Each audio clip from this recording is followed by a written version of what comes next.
السلام عليكم ورحمة الله وبركاته. بسم الله والحمد لله والصلاة والسلام على أشرف رسول الله وعلى آله وصحبه أجمعين أما بعد. സർവാദരണീയരായ ഉസ്താദുമാർ, ശബ്ദ ശ്രോതാക്കളെ,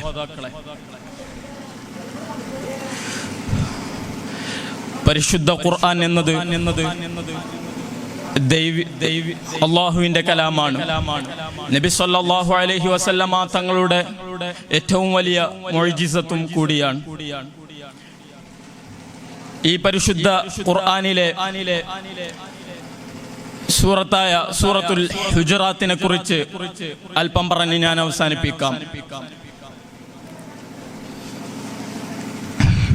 സൂറത്തുൽ ഹുജറാത്ത് 18 ആയത്തുകൾ അടങ്ങുന്ന 353 വാക്കുകളിൽ 1533 ഹർഫുകളിലായിട്ടുള്ള മദനിയയായ സൂറത്താണ് സൂറത്തുൽ ഹുജറാത്ത്. ഹുജറാത്ത് എന്നതുകൊണ്ട് അർത്ഥമാക്കുന്നത് നബി സല്ലല്ലാഹു അലൈഹി വസല്ലമ തങ്ങളുടെ ഭാര്യമാരെ വീടുകൾ, ഉമ്മഹാത്തുൽ മുഅ്മിനീങ്ങളുടെ വീടുകൾ എന്നുള്ളതാണ്. തഫ്സീറുകളിൽ കാണാം സൂറത്തുൽ ഹുജറാത്ത് എന്നതിനപ്പുറം മുഫസ്സിറുകളെല്ലാം സൂറത്തുൽ അദബ് എന്നും സൂറത്തുൽ അഖ്ലാഖ് എന്നും ഇതിന് പേര് നൽകിയത് കാണാം. കാരണം അവർ പറഞ്ഞു വെക്കുന്നത് ഇത് വ്യക്തമായ ഒരു തർബിയത്തിന്റെയും ഒരു സ്വഭാവ നന്നാക്കുന്നതിന്റെയും രൂപമാണെന്നാണ്. അഥവാ നബി സല്ലല്ലാഹു അലൈഹി വസല്ലമ തങ്ങളോടും മനുഷ്യ സമൂഹത്തോടും എങ്ങനെ ഇടപഴകണം എന്നാണ് ഈ സൂറത്തിലൂടെ പറഞ്ഞു വെക്കുന്നത്.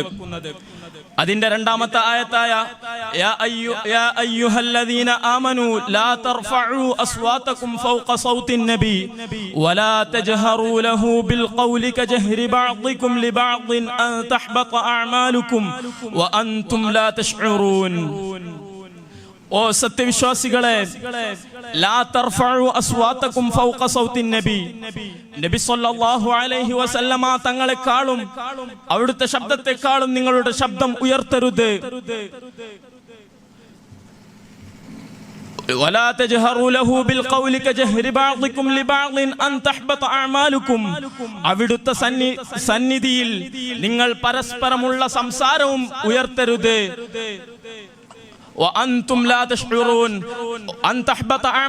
അങ്ങനെ ഉയർത്തുകയാണെങ്കിൽ നിങ്ങളുടെ അമല് പൊളിയാൻ തന്നെ അത് കാരണമാകും. നിങ്ങൾ അത് അറിയുന്നില്ലെങ്കിൽ പോലും അത് പൊളിയാൻ കാരണമാകും എന്നാണ്. ഈ ആയത്ത് ഇറങ്ങാൻ കാരണമാകുന്നത് നബി സല്ലല്ലാഹു അലൈഹി വസല്ലമ തങ്ങളുടെ സന്നിധിയിലേക്ക് ബനൂ തമീം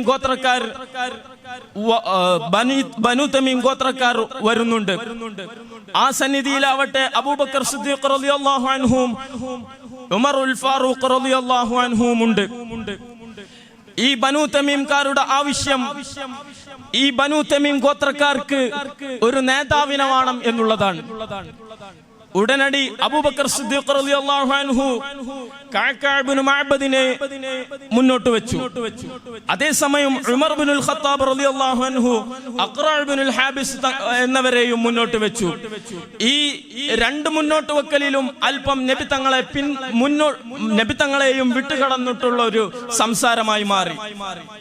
അതിനാൽ തന്നെ ആ സമയത്ത് ഇറങ്ങിയ സൂക്തമാണ് യാ അയ്യുഹല്ലദീന ആമനൂ ലാ തർഫഉ അസ്വാതകും ഫൗഖ സൗത്തിൻ നബി വലാ തജ്ഹറൂ ലഹു എന്നുള്ളത്. തഫ്സീറു റാസിയിൽ കാണാം ഈ ലാ തർഫഉ അസ്വാതകും ഫൗഖ സൗത്തിൻ നബി വലാ തജ്ഹറൂ ലഹു എന്ന് പറഞ്ഞിടത്ത് ഒരുപാട് ഫായിദകളുണ്ട്. ഈ മുഖാത്തിബീങ്ങൾ മുഅ്മിനീങ്ങളോട് തന്നെയാണ് എന്നുള്ളതിന് വേണ്ടിയിട്ടാണ് യാ അയ്യുഹല്ലദീന ആമനൂ ലാ തുഖദ്ദിമൂ എന്നും ലാ തജ്ഹറൂ എന്നും പറഞ്ഞിട്ടുള്ളത് എന്ന് അവിടെ എണ്ണുന്നതായി കാണാം. അങ്ങനെ ഒരുപാട് ഫായിദകളെ അവിടെ എണ്ണുന്നുണ്ട്. അതുപോലെ തന്നെ തഫ്സീർ റാസി തന്നെ പറയുന്നുണ്ട്, ലാ തർഫഉ അസ്വാതകും എന്ന ഹഖീഖത്തൻ നിലക്ക് മാന വെക്കുകയാണെങ്കിൽ ഒരു നിലക്കും അവിടെ നബി സല്ലല്ലാഹു അലൈഹി വസല്ലമ തങ്ങളുടെ സന്നിധിയിൽ അങ്ങനെ ശബ്ദം ഉയർത്താൻ തന്നെ പാടില്ല എന്ന്. ഇനി അങ്ങനെയല്ലെങ്കിൽ അയ്യകൂനൽ മുറാദുൽ അൽ മൻഉ മിൻ കസീരിൽ കലാം, ഒരുപാട് സംസാരിക്കുക, അക്സറുൽ കലാം എന്നുള്ളതിനെ മൻഉ ചെയ്യലായിരിക്കും, അഥവാ കൂടുതൽ സംസാരിക്കുക എന്നുള്ളതായിരിക്കും ലാ തർഫഉ അസ്വാതകും എന്നുള്ളത് കൊണ്ടുള്ള ലക്ഷ്യം. അതുമല്ലെങ്കിൽ ലാ തജഅലൂ ലികലാമികും ഇർതിഫാഅൻ അലാ കലാമിൻ നബി സല്ലല്ലാഹു അലൈഹി വസല്ലം ഫീ ഖിതാബിഹി, നബി സല്ലല്ലാഹു അലൈഹി വസല്ലമ തങ്ങളുടെ സന്നിധിയിലുള്ള സംസാരം നബി തങ്ങളുടെ സംസാരത്തെക്കാളും ഉയരരുത് എന്നതായിരിക്കാം അവിടുത്തെ മൂന്നാമത്തെ ലക്ഷ്യം എന്നും തഫ്സീർ റാസി ഇമാം അവിടുത്തെ തഫ്സീറുൽ കബീറിൽ പറഞ്ഞു വെക്കുന്നതും കാണാം. ഈ ആയത്ത് ഇറങ്ങിയതിനു ശേഷം നബി സല്ലല്ലാഹു അലൈഹി വസല്ലമ തങ്ങളുടെ പ്രഭാഷകൻ ഖതീബുർ റസൂൽ എന്ന നാമധേയത്തിൽ അറിയപ്പെടുന്ന സാബിത്ത് ബിൻ ഖൈസ് റളിയല്ലാഹു അൻഹു അവിടുന്ന് തങ്ങളുടെ വീട്ടിൽ മാത്രമായി ഒതുങ്ങിക്കൂടി. നബി സല്ലല്ലാഹു അലൈഹി വസല്ലമ തങ്ങൾ ഇതന്വേഷിക്കുന്നുണ്ട്. അപ്പോ നബി സല്ലല്ലാഹു അലൈഹി വസല്ലമ തങ്ങൾ അന്വേഷിക്കുന്നു, മാശനുക്ക്, എന്താണ് സാബിത്ത് ബിൻ ഖൈസ് റളിയല്ലാഹു അൻഹു പറ്റിയത് എന്ന്. അവിടുന്ന് ആളെ വിടുകയാണ് സാബിത്ത് ബിൻ ഖൈസ് റളിയല്ലാഹു അൻഹുവിനെ കൊണ്ടുവരാൻ. അവിടുന്ന് പറയുന്നു, ഞാൻ നരകത്തിന്റെ അവകാശിയാണ്. എന്തേ കാരണം?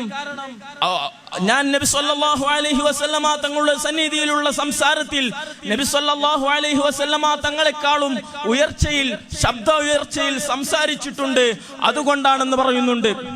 ഇത് തിരുത്തുന്നുമുണ്ട് നബി സല്ലല്ലാഹു അലൈഹി വസല്ലമ തങ്ങൾ. ഈ ചരിത്രം നമുക്ക് ഇസ്മായിൽ ഹിഖി അൽ ബറൂസവിയുടെ റൂഹുൽ ബയാനിൽ കാണാൻ കഴിയുന്നതാണ്. ലാ തജ്ഹറു എന്നുള്ളിടത്ത് ഖുർത്തുബി ഇമാം അവിടുത്തെ തഫ്സീറുൽ ഖുർത്തുബിയിൽ തഫ്സീർ എടുക്കുന്നത് കാണാം. ലാ തുഖാതബു യാ മുഹമ്മദ് എന്ന നിലക്ക് പേര് വിളിച്ചുകൊണ്ടുള്ള തഫ്സീർ പേര് വിളിച്ചുകൊണ്ടുള്ള വിളി അത് പാടില്ല എന്ന് പറയുന്നുണ്ട്. എന്തെന്നാൽ ഈ ആയത്ത് ഇറങ്ങുമ്പോൾ തന്നെ നബി സല്ലല്ലാഹു അലൈഹി വസല്ലമ തങ്ങളുടെ ഉമ്മഹാത്തുൽ മുഅ്മിനീങ്ങളുടെ വീടിനടുത്ത് വന്നിട്ട് മുനാഫിഖുകൾ മറ്റു മുസ്ലിമായ സ്വഹാബികളെ തെറ്റിദ്ധരിപ്പിക്കാൻ വേണ്ടി അവർ വീടിന് മുൻപിൽ നിന്നുകൊണ്ട് ഉറക്കെ വിളിക്കും, യാ അയ്യുഹൻ നബി, ബഹുമാനമേതുമില്ലാതെ. ഇത് മറ്റുള്ളവരെ കൂടി തെറ്റിദ്ധരിപ്പിക്കുകയുണ്ടായിരുന്നു എന്നും അതിൽ കാണാൻ കഴിയും. അതുകൊണ്ട് വിളിക്കേണ്ടതെന്താ? യാ അയ്യുഹർ റസൂൽ, യാ അയ്യുഹൻ നബി സല്ലല്ലാഹു അലൈഹി വസല്ലം എന്നാണ്. അവർക്ക് ബഹുമാനമായിട്ടാണ് ഇങ്ങനെ വിളിക്കേണ്ടതെന്നും നമുക്ക് കാണാൻ കഴിയും. ഇങ്ങനെ ഒരുപാട് ഫായിദകളെയും തർബിയത്തിനെയും മുന്നോട്ട് വെക്കുന്നുണ്ട് ഈ സൂക്തം. ലാ തർഫഉ അസ്വാതകും ഫൗഖ സൗത്തിൻ നബി എന്നുള്ളിടത്ത് റൂഹുൽ ബയാനിൽ തന്നെ കാണാം, ഉലമാക്കളെക്കാളും ശബ്ദം ഉയർത്തരുത്. ഫഇന്നഹും വറസത്തുൽ അംബിയ, കാരണം അവർ അംബിയാക്കളുടെ വാരിസ്യങ്ങളാണെന്നും പറയുന്നുണ്ട് എന്ന് മാത്രം ഓർമ്മപ്പെടുത്തി എന്റെ വാക്കുകൾ അവസാനിപ്പിക്കുന്നു. വആഖിറു ദഅവാന അനിൽ ഹംദുലില്ലാഹി റബ്ബിൽ ആലമീൻ. അസ്സലാമു അലൈക്കും.